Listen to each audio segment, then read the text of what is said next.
Bread মালাই role কম বেশি হয়তো আপনারা সবাই খেয়েছেন, তারপরেও খুব সহজভাবে এই রেসিপিটা আমি আপনাদের সাথে শেয়ার করব।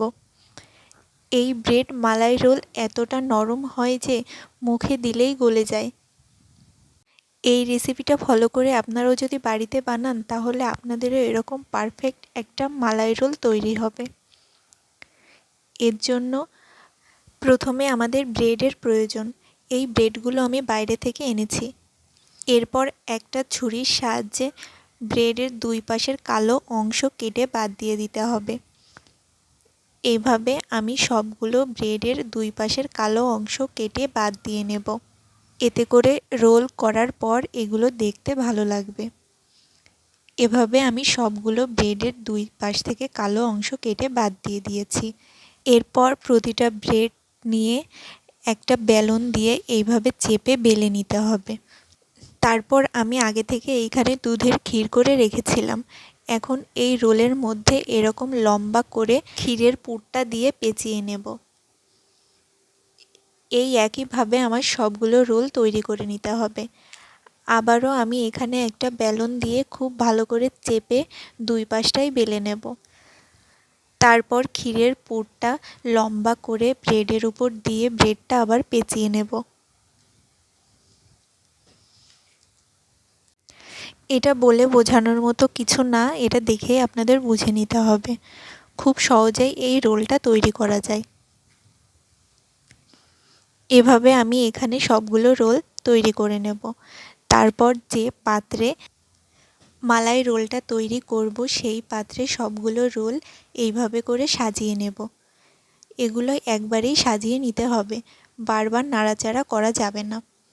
আমি এখানে সবগুলো রোল এভাবে সাজিয়ে নিয়েছি। আর এখানে আমি 1 লিটার পরিমাণ দুধ জাল করে ঘন করে নিয়েছি। দুধটা দেখেই বুঝতে পারছেন যে কতটা ঘন হয়েছে। এই দুধটা যত ঘন হবে তত মালাই রোলের টেস্ট বেশি হবে। নামানোর আগে আমি এইখানে স্বাদমতো চিনি অ্যাড করেছিলাম। আপনারা চিনির পরিমাণ কম বেশি বাড়িয়ে কমিয়ে নিতে পারবেন।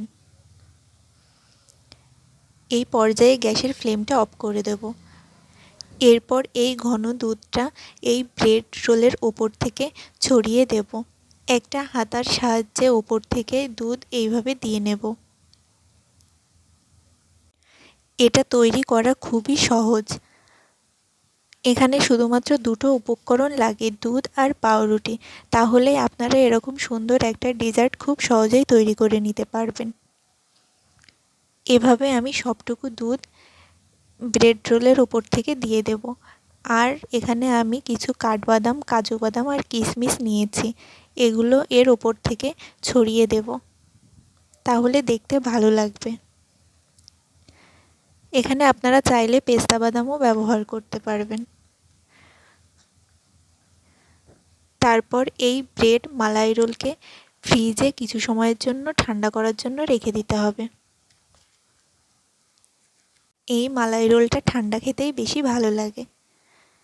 আমি 2 ঘন্টার জন্য এটাকে ফ্রিজে রেখে দিয়েছিলাম। 2 ঘন্টা পর এটাকে সার্ভ করব। এটা তোলার সময় খুব আস্তে করে তুলে নিতে হবে, না হলে এটা ভেঙে যেতে পারে। এটা এত সফট হয় যে মুখে দিলেই গলে যায়। এই রেসিপিটা ফলো করে আপনারাও বাড়িতে একবার ট্রাই করে দেখতে পারেন। আশা করি আপনাদেরও খুব ভালো লাগবে। ভিডিওটি ভালো লাগলে লাইক, কমেন্ট, শেয়ার করে দেবেন আর পেজটিকে ফলো করে রাখবেন। ভিডিওটি দেখার জন্য সবাইকে অনেক ধন্যবাদ।